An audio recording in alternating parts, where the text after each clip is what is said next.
400-ൽ പരം സീറ്റുകളോടുകൂടിയായിരിക്കും ഇക്കുറി BJP അധികാരത്തിലെത്തുക എന്ന കൃത്യമായ അജണ്ടയോടുകൂടിയായിരുന്നു 2024 ലോക്സഭാ തെരഞ്ഞെടുപ്പിന് BJP തുടക്കം കുറിച്ചത്.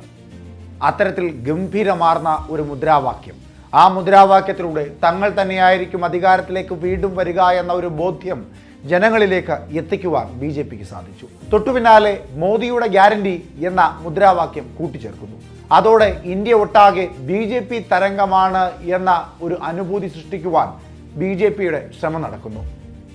എന്നാൽ 2024 ലോക്സഭാ തെരഞ്ഞെടുപ്പിലും തുടർന്ന് അങ്ങോട്ടും ഇനി കാലങ്ങളോളം BJP തന്നെയായിരിക്കും ഇന്ത്യയുടെ പാർലമെന്റ് ഭരിക്കുക എന്ന സന്ദേശം മുഴക്കിയത് ഇപ്പോഴെങ്ങും ആയിരുന്നില്ല. പുതിയ പാർലമെന്റ് മന്ദിരം രൂപീകരണം മുതൽ അതുണ്ട്.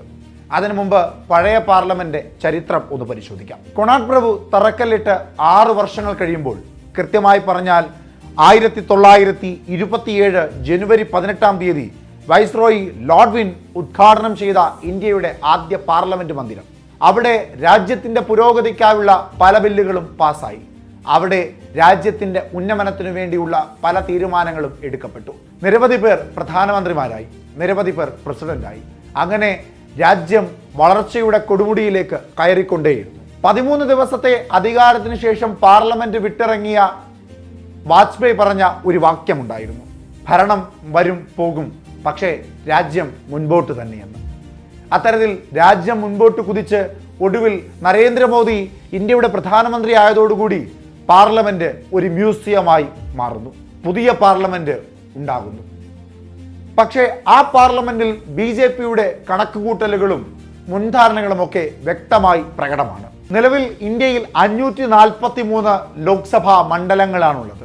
അതായത് പാർലമെന്റിൽ 543 സീറ്റുകൾ എന്ന് സാരം. 1971 ജനസംഖ്യാ കണക്കനുസരിച്ചാണ് 543 ലോക്സഭാ മണ്ഡലങ്ങൾ എന്ന ഒരു കണക്കിലേക്ക് രാജ്യമെത്തുന്നത്. 28 സംസ്ഥാനങ്ങളിലൂടെ പാർലമെന്റ് മണ്ഡലങ്ങൾ 543.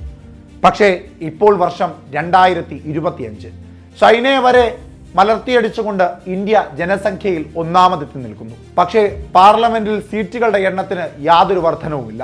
ജനസംഖ്യാ വർധനവുണ്ടാകുമ്പോൾ സ്വാഭാവികമായും പാർലമെന്റിന്റെ സീറ്റിന്റെ എണ്ണം വർദ്ധിക്കേണ്ടതാണ്. 17 ലക്ഷം പേർക്ക് ഒരു MP എന്ന കണക്ക് നിലനിൽക്കുമ്പോൾ മണ്ഡലങ്ങളുടെ എണ്ണം സ്വാഭാവികമായും വർദ്ധിക്കും.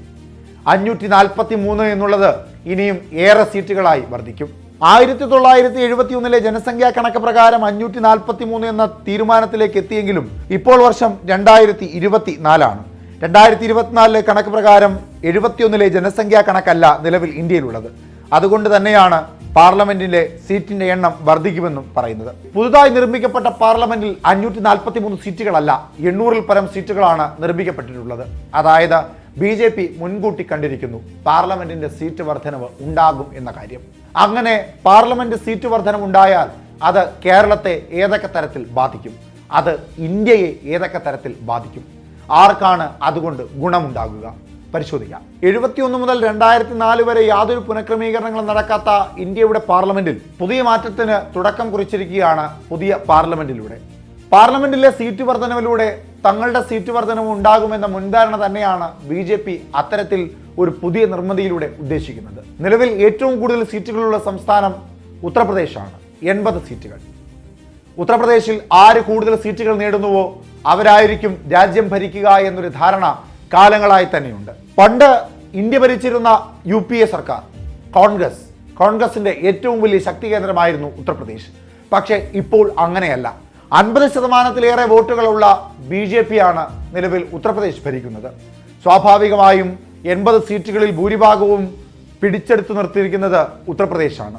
ഉത്തർപ്രദേശിലെ ആ കോട്ട തകർക്കുക എന്ന ഉദ്ദേശ ലക്ഷ്യത്തോടു കൂടി തന്നെയാണ് സമാജ്വാദി പാർട്ടിയെ ഇന്ത്യ സഖ്യത്തിനോടൊപ്പം ചേർത്ത് കോൺഗ്രസ് പുതിയ തന്ത്രത്തിന് തുടക്കം കുറിക്കുന്നത്.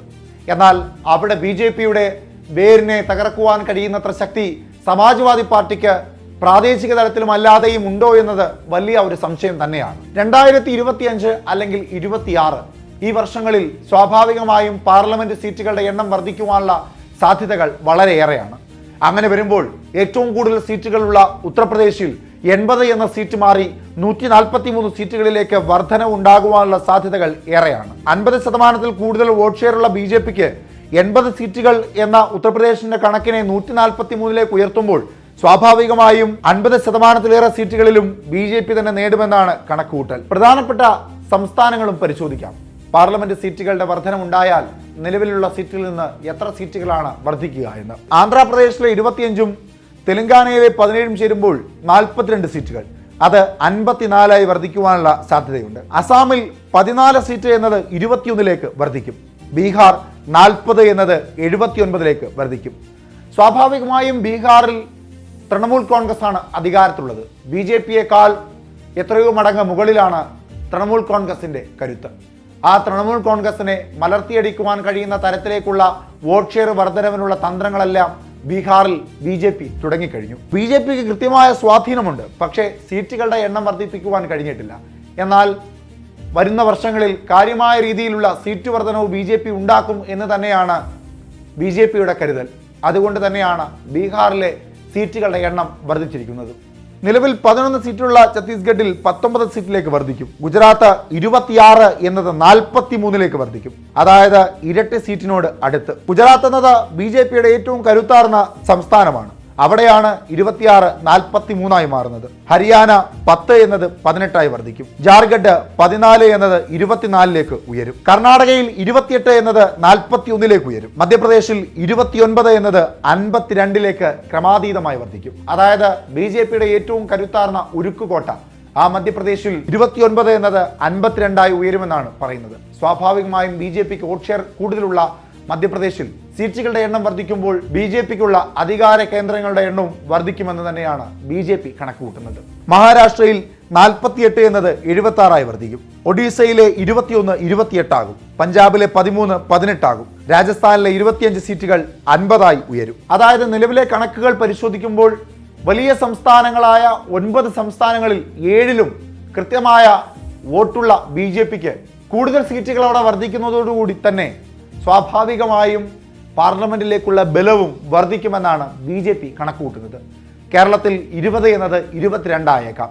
ഒരുപക്ഷെ മലപ്പുറത്തോ എറണാകുളത്തോ കോഴിക്കോടോ ഒന്നിൽ കൂടുതൽ ലോക്സഭാ മണ്ഡലങ്ങൾ കൂടി വന്നേക്കാം. എന്തായാലും ഒരുപിടി മുൻപേ കണ്ടിട്ടുണ്ട് രാജ്യം ഭരിക്കുന്ന BJP വരും കാലങ്ങളിലും അവർ തന്നെ ഭരിക്കും എന്ന ഉറച്ച ആത്മവിശ്വാസത്തിന്റെ പുറത്താകണം പാർലമെന്റിലെ സീറ്റ് വർധനവ് നടത്തിയിരിക്കുന്നത്. പക്ഷേ കാര്യങ്ങൾ തീരുമാനിക്കേണ്ടത് ഈ രാജ്യത്തെ ജനങ്ങളാണ്. കാര്യങ്ങളിൽ വിധിയെഴുതേണ്ടത് ഈ രാജ്യത്തെ വോട്ടർമാരാണ്. ആ വോട്ടർമാർ ആർക്കനുകൂലമായി വിധിയെഴുതും എന്നതനുസരിച്ചാണ് പാർലമെന്റിലേക്ക് ആര് കയറും എന്നതിരിക്കുന്നത്. സ്വാഭാവികമായും സീറ്റ് വർധനവിൽ BJPക്ക് പ്രതീക്ഷ ഉണ്ടായേക്കാം. സ്വാഭാവികമായും സീറ്റ് വർദ്ധിപ്പിച്ചതിലൊക്കെ BJPക്ക് പ്രതീക്ഷയും ആത്മവിശ്വാസവും ഉണ്ടായേക്കാം. പക്ഷേ ഇന്ത്യയിലെ ജനതയ്ക്ക് BJPയിൽ വിശ്വാസ്യതയുണ്ടോ? അവർ ഇന്ത്യ സഖ്യത്തിനോടൊപ്പം നിൽക്കുമോ? അല്ല വികസനത്തിന് വേണ്ടി എന്ന പേരിൽ വീണ്ടും BJP അധികാരത്തിലെത്തിക്കുമോ എന്നുള്ളതൊക്കെ ഇനി കണ്ടറിയേണ്ട കാര്യങ്ങൾ തന്നെയാണ്. ചരിത്രം ബോധ്യപ്പെടുത്തുന്നത് ഒന്നു മാത്രമാണ്: പലർ വന്നു പോകും. മുൻപോട്ട് പോകേണ്ടത് ഈ രാജ്യം മാത്രമാണ്.